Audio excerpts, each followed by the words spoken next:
Salut à tous la team, on se retrouve pour une nouvelle vidéo aujourd'hui. Dans cette vidéo, j'ai décidé qu'on allait se focaliser sur le renouveau d'OL, ou en tout cas le semblant de renouveau qui se passe à l'Olympique Lyonnais. Donc voilà, donc avant que la vidéo commence, n'hésite pas à t'abonner, évidemment c'est super important, à lâcher des pouces, ça m'aide vachement, et également à partager, c'est hyper important. Donc voilà, donc comme d'habitude une vidéo en 3 parties avec tout d'abord un petit flashback, ou en tout cas un focus sur la situation actuelle de l'Olympique Lyonnais, donc depuis le début de saison avec la prolongation de Peter Bosz à l'époque.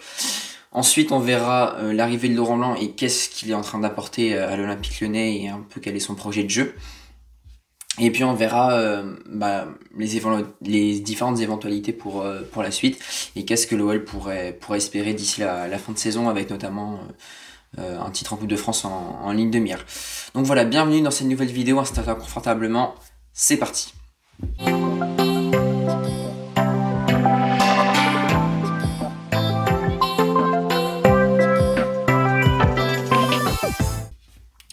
Donc la vidéo commence avec tout simplement le focus sur la situation du club. Donc avant de revenir sur le début de saison de 2022-2023, je voulais qu'on revienne un peu sur les différents classements de l'Olympique Lyonnais depuis la saison 2019-2020. Donc 2019-2020 7ème, 4ème en 2020-2021 avec Garcia, et avec Bosz 2021-2022 8ème. Donc on voit que c'est un Olympique Lyonnais qui est très loin de ses standards. Qui est à peu près pour jouer le podium, quoi, on ne va pas se mentir. Donc c'est une situation compliquée en Ligue 1. Un temps caché par le Final 8 en 2020 avec Rudy Garcia et les Brésiliens Guimarães, enfin le Brésilien Guimarães notamment. Mais voilà, donc situation compliquée en Ligue 1, que ce soit avec Garcia, avec Bosz ou encore là récemment, pour l'instant avec Laurent Blanc, même si on va le voir, il y a vraiment beaucoup de mieux. Il n'y avait plus aucun plan de jeu avec Bosz, les joueurs étaient vraiment perdus mentalement, ils avaient peur de jouer sur le terrain, même quand ils entraient sur le terrain à domicile, tu sentais qu'ils étaient pas à 100% concernés, qu'ils avaient peur de jouer, de peur de faire des erreurs, sachant que la situation du club était déjà très très compliquée. Mentalement c'était compliqué pour eux, surtout que c'était pour la plupart des jeunes joueurs, on pense notamment à Gusto ou à Lukeba. Voilà, ou encore à Cacré qui quand même reste un jeune joueur, ou à Cherki. Mais voilà, donc Peter Bosz, malheureusement il n'y avait plus trop de plans de jeu et la direction a fait une bêtise de plus à prolonger Peter Bosz.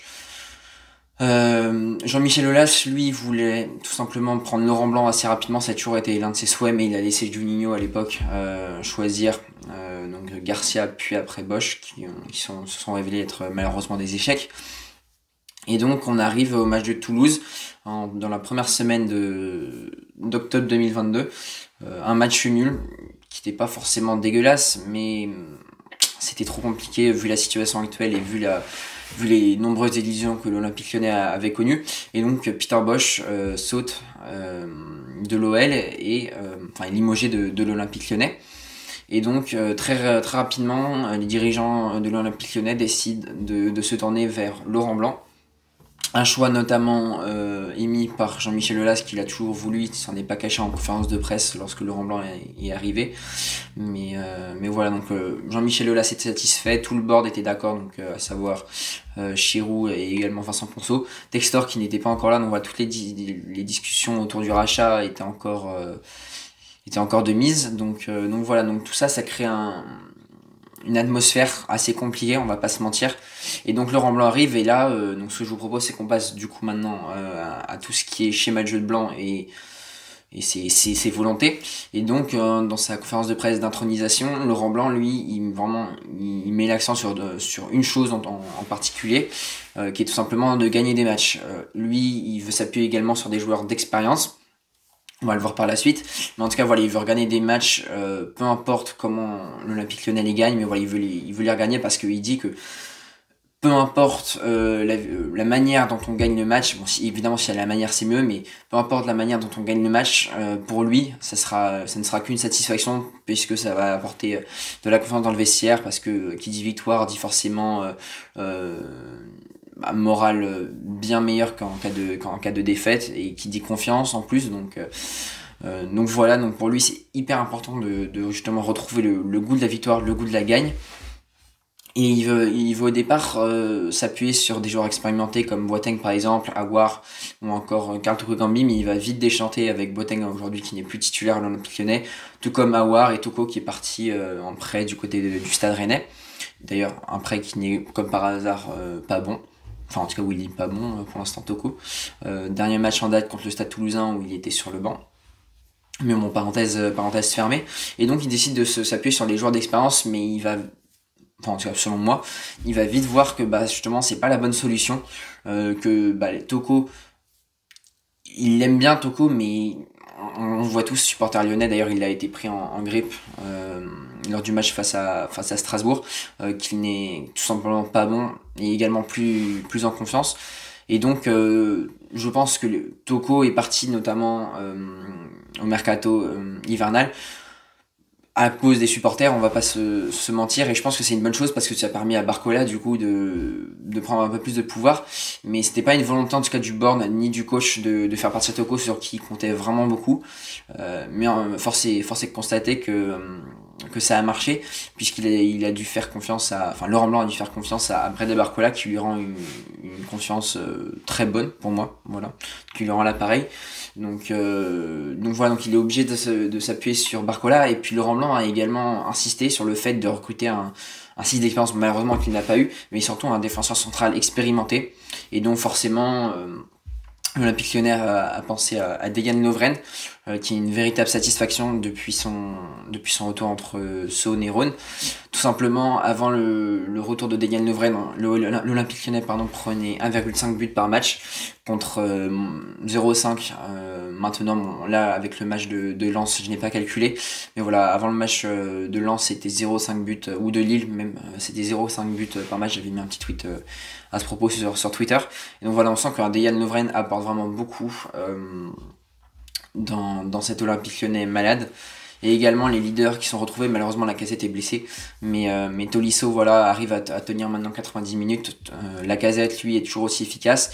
Et puis maintenant j'aimerais qu'on vienne sur un point central de cette vidéo, le cas Cherki. Donc personnellement, moi avant que Cherki soit aussi bon qu'actuellement, j'émettais vraiment des doutes dans le sens où dès qu'il rentrait, il cherchait à faire un peu son one man show, il se croyait au five comme j'aime bien le dire.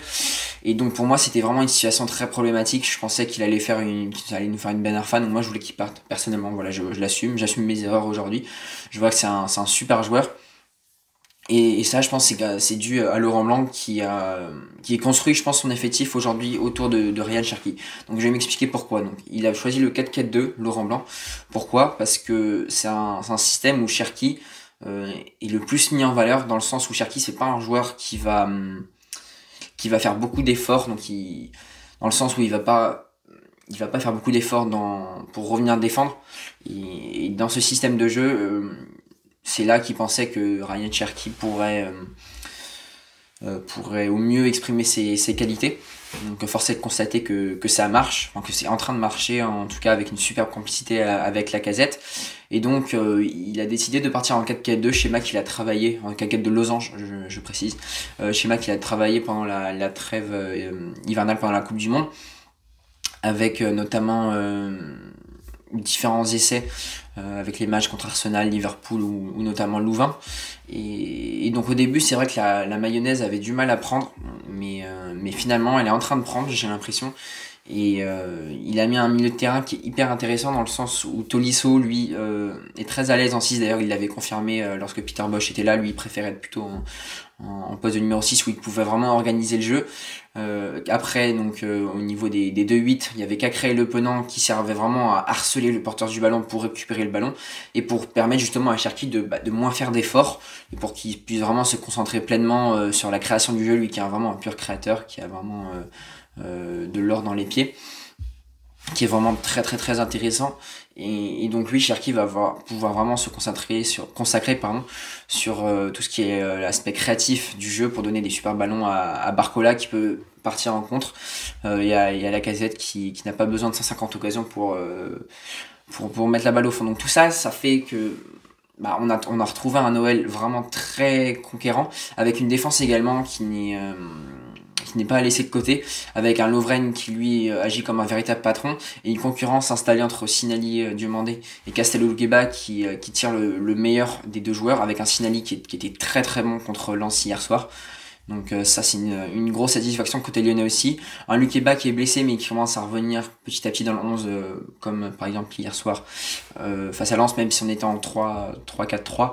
C'était vraiment également une grande satisfaction de la défense, avec notamment Sinali Diomandé qui était exceptionnel. Mais voilà, donc vous l'aurez compris, un Lopez en plus qui est vraiment très très bon en ce moment et qui nous sauve pas mal de fois, comme contre la frappe de Fofana hier soir, surpuissante sur Lopez. Mais voilà, donc une défense qui est retrouvée, un milieu de terrain avec Cacré qui est de mieux en mieux, un Cherki qui est dans les meilleures dispositions et comme par hasard qui est excellent, et une doublette d'attaque avec notamment Barcola et Lacazette. Bon, Lacazette là est blessé, mais ça va être Sarr qui va reprendre entre guillemets le flambeau l'espace d'un temps. Mais voilà, je pense que Laurent Blanc a trouvé son système, et puis même à 3 on a vu hier que ça marchait très bien pour contrer les offensives lensoises sur les côtés. Donc ça c'est vraiment une très bonne chose de la part de Laurent Blanc, et il a su vraiment cadrer Cherki, si j'ose dire. Cherki qui avait les précédents entraîneurs qui avaient pas réussi à cadrer Cherki et à en tirer le meilleur de lui-même. Donc rien que pour ça, je pense que les Lyonnais sont très reconnaissants envers Laurent Blanc, ou en tout cas le deviennent.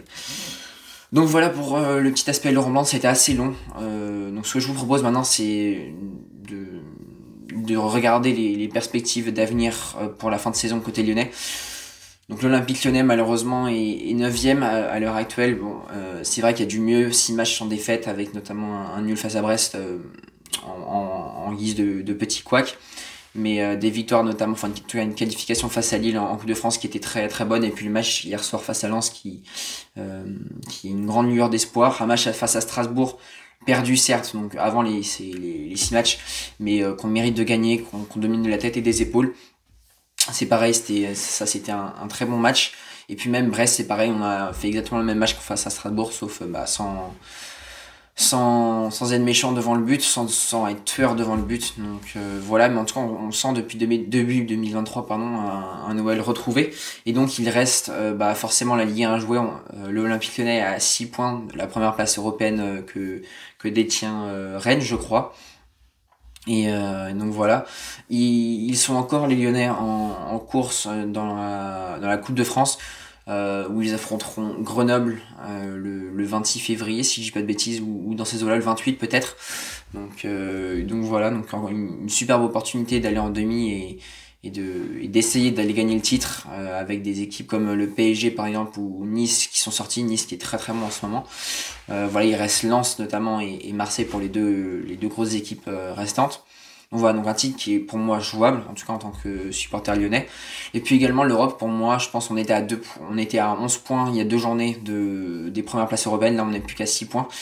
Donc je pense qu'en plus on a des matchs assez abordables en Ligue 1, là les 2 prochains matchs sont assez abordables, avec un déplacement à Auxerre vendredi prochain, et un déplacement à Angers par la suite, pour enchaîner avec Grenoble en Coupe de France. Donc voilà, je pense que ça c'est des matchs assez prenables entre guillemets. Après on enchaînera avec Lorient puis Lille, donc voilà, ça reste quand même des matchs abordables, même si Lille, bon voilà, on est capable de les battre, mais attention tout de même, c'est quand même l'une des meilleures équipes de notre championnat, si ce n'est la meilleure actuellement avec Nice.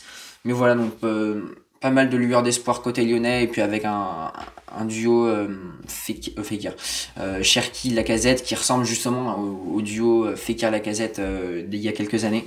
Donc voilà, donc beaucoup de signaux positifs pour l'Olympique Lyonnais, qui laisse présager une belle fin de saison, en tout cas une meilleure fin de saison que ce qu'on a connu auparavant. Donc voilà les amis, vidéo un peu longue aujourd'hui. N'hésitez pas à me dire ce que vous en avez pensé dans les commentaires. Également à t'abonner, à partager, comme je l'ai dit en début de vidéo, ça fait toujours plaisir. Nous on se retrouve très prochainement pour de nouvelles aventures. C'était Airsoft Football, ciao.